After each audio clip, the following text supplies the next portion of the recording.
Suryapet DCC incharge పదవి కోసం రాజకీయం రాజుకుంటుంది అని చెప్పాలి. ఇప్పటికే పటేల్ రమేష్ రెడ్డికి ఇన్ఛార్జ్ పదవి ఇవ్వాలని ఫ్లెక్సీలు వెలిసిన క్రమంలో ఉన్న దామోదర్ రెడ్డి కుమారుడు సతీష్ కు ఇవ్వాలంటూ కూడా మరో వర్గం, అతనికి చెందిన వర్గం కూడా ఫ్లెక్సీలు కట్టడం జరిగింది. దీనికి సంబంధించి అక్కడ రాజకీయం రాజుకుంటుందని చెప్పాలి. పటేల్ రమేష్ రెడ్డికి ఇన్ఛార్జ్ పదవి ఇవ్వాలని ఫ్లెక్సీలు వెలిసాయి.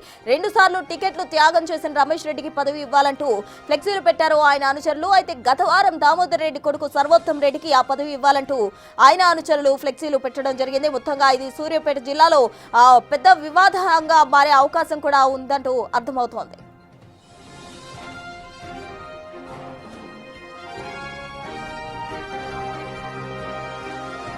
సూర్యాపేటలో డీసీసీ పదవి వివాదానికి సంబంధించి పూర్తి డీటెయిల్స్ మా ప్రతినిధి హేమ లైవ్ లో అందిస్తారు. హేమ, చెప్పండి. అటు దీనికి సంబంధించి కూడా 2 వ్యక్తులకు పదవి ఇవ్వాలంటూ కూడా ఎవరికి చెందిన అనుచరులు వారికి ఫ్లెక్సీలు కట్టడం జరిగింది. అందుకు సంబంధించిన అప్డేట్స్ ఏంటి?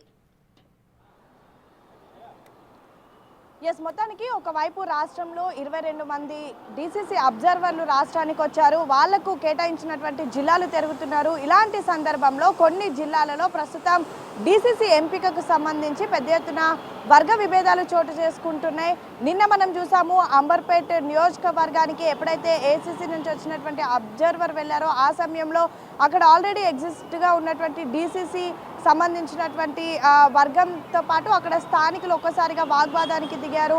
సో ఇప్పుడు కూడా సేమ్ సిచ్యువేషన్ సూర్యాపేటలో రిపీట్ అవుతుందని చెప్పుకోవచ్చు. రీసెంట్గా సూర్యాపేట జిల్లాకు సంబంధించినటువంటి డీసీసీ ఇన్ఛార్జ్గా ఉన్న దామోదర్ రెడ్డి మరణించారు. సో ఆయన మరణం అనంతరం ప్రజెంట్ అక్కడ డీసీసీ ఎవరు కాబోతున్నారు అనే చర్చ పెద్ద ఎత్తున కొనసాగుతోంది. అయితే ఇప్పటికీ అక్కడ కూడా సేమ్ 2 వర్గాలుగా విడిపోయారు.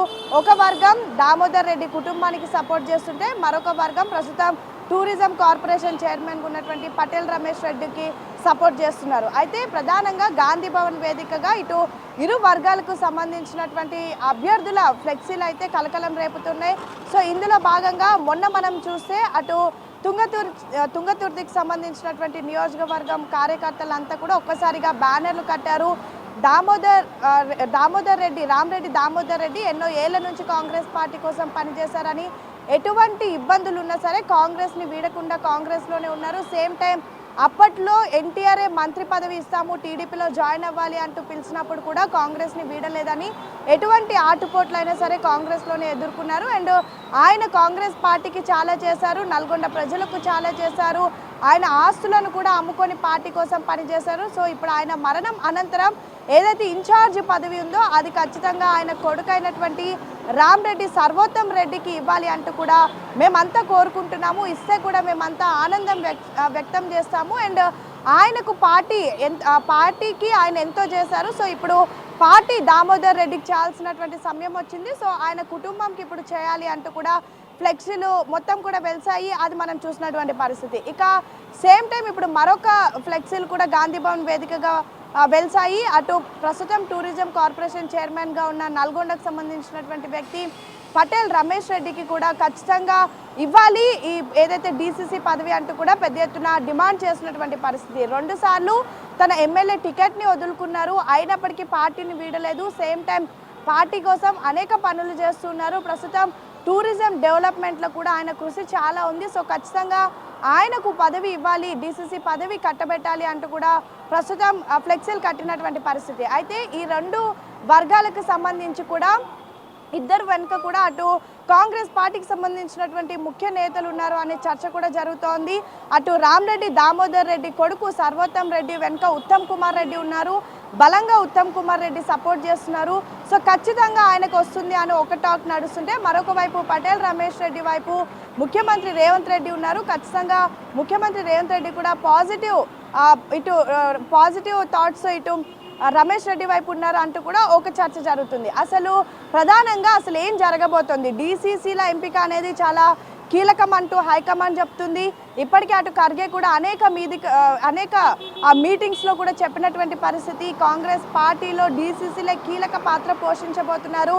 రానున్నటువంటి అసెంబ్లీ ఎన్నికలు కానీ, పార్లమెంట్ ఎన్నికలు కానీ, నామినేటెడ్ పదవులు కానీ, అసలు పార్టీ ప్రభుత్వంలో ఏం యాక్టివిటీ చేయాలన్నా, ఆ జిల్లాలో ఎటువంటి కార్యక్రమాలు నిర్వహించాలన్నా ఖచ్చితంగా డీసీసీలే ముఖ్య పాత్ర వహిస్తారు అంటూ కూడా ఇప్పటికే హైకమాండ్ చెప్తూ ఉంది.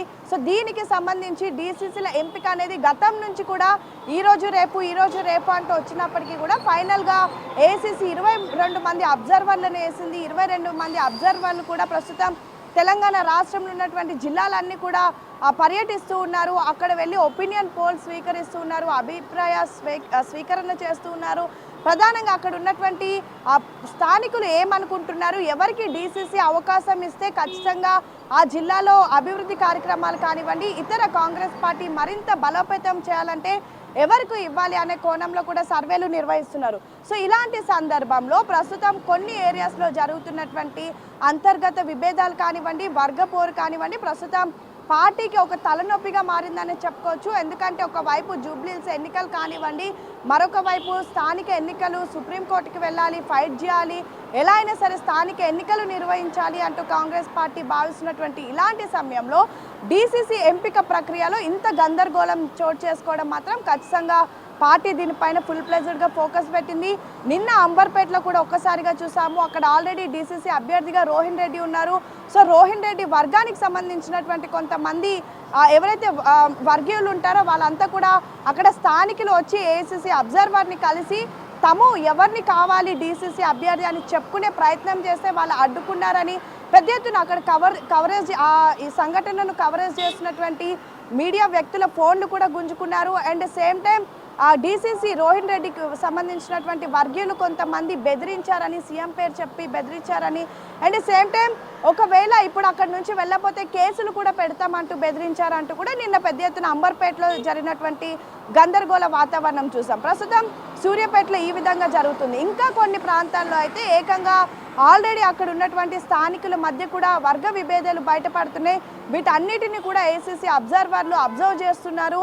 కేవలం వాళ్ళకి ఇచ్చినటువంటి పని అసలు జిల్లాలో ఏం మాట్లాడుకుంటున్నారు, ఎవరికిస్తే నెక్స్ట్ పార్టీ మరింత స్ట్రాంగ్ అవుతుంది, సేమ్ టైం సూటబుల్ అభ్యర్థి ఎవరు కనుక్కోవాలి, సేమ్ టైం అక్కడ ఉన్నటువంటి ఇంటర్నల్ డిస్ప్యూట్స్ కూడా రిపోర్ట్ చేయాలి అంటూ కూడా హైకమాండ్ కోరింది. సో మొత్తానికైతే ఏసీసీ అబ్జర్వర్లు అన్నిటిపైన ఫోకస్ పెట్టారు. నిన్న దీనికి సంబంధించి నోట్ని కూడా PCC chief Mahesh Kumar Goud release చేశారు. ఖచ్చితంగా డీసీసీ అబ్జర్వర్లకు ప్రతి ఒక్కరూ సహకరించాలని అండ్ సేమ్ టైం మీనాక్షి నటరాజన్తో కూడా జూమ్ మీటింగ్ ఏర్పాటు చేశారు. మొత్తానికైతే డీసీసీ ఎంపికను చాలా కీలకంగా హైకమాండ్తో పాటు పార్టీ భావిస్తుంది. సో ఇలాంటి అంతర్గత లేదంటే ఇంటర్నల్ డిస్ప్యూట్స్కి బ్రేక్ పెట్టి ఖచ్చితంగా ఎవరైతే పార్టీకి లాయల్గా ఉన్నారో, పార్టీ కోసం పనిచేశారో అండ్ మోరోవర్ మొదటి నుంచి కాంగ్రెస్ పార్టీలో ఉన్నటువంటి వాళ్ళనే ఎంపిక చేసుకోవాలని అయితే ప్రస్తుతం పార్టీ భావిస్తున్నట్టుగా తెలుస్తూ ఉంది.